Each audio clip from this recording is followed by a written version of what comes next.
2006 की बात है और इराक और यूएस के वॉर के बाद ईरान ने यह डिसाइड कर लिया था कि अपने सिविलियन न्यूक्लियर प्लान को वो अब मिलिट्री रंग देने वाला है। और इस मिशन को अंजाम देने के लिए उसने चुना एक विशेष जगह को। कूम शहर के पास एक जगह है फुर्दो जारगोस माउंटेन, जारगोस पहाड़ियों के बीच स्थित है।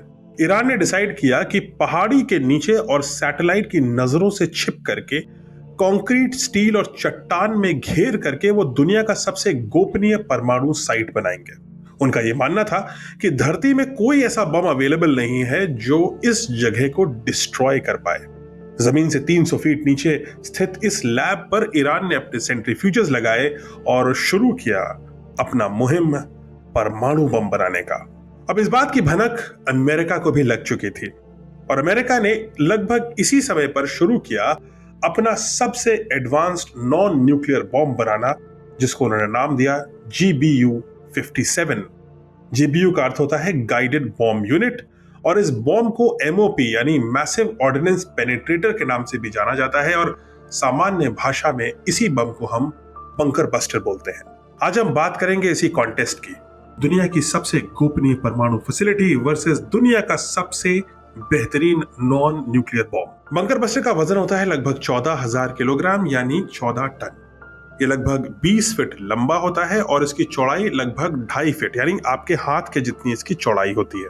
अमेरिका ने इसको डेवलप करने के लिए लगभग $500 मिलियन यानी 4,500 करोड़ रुपए का खर्चा किया और इसके बाद हर एक बम बनाने की जो कॉस्ट है वो लगभग $3.5 मिलियन है यानी 30 करोड़ रुपए का एक बम बनता है। बंकर बस्टर बॉम्ब की सबसे बड़ी सुपर पावर है उसकी पेनिट्रेशन कैपेबिलिटी।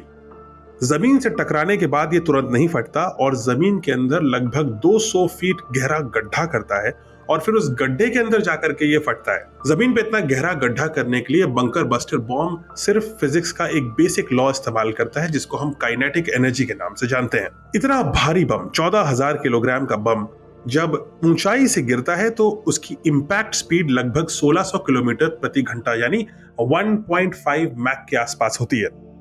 इतनी स्पीड पे इतना भारी ऑब्जेक्ट जब धरती से टकराता है तो उस काइनेटिक एनर्जी की वजह से धरती में गहरा गड्ढा हो जाता है। 50,000 फीट के डिप्लॉयमेंट से लेकर के जमीन तक टकराने का जो समय है वो लगभग 1 मिनट होता है और इसी 1 मिनट में बंकर बस्टर बॉम्ब को एग्जैक्ट पिन पॉइंट अपनी लोकेशन को ढूंढना और टारगेट करना होता है। बंकर बस्टर बॉम्ब वर्सेस फुर्दो की कहानी अभी जारी रहेगी पार्ट 2 में।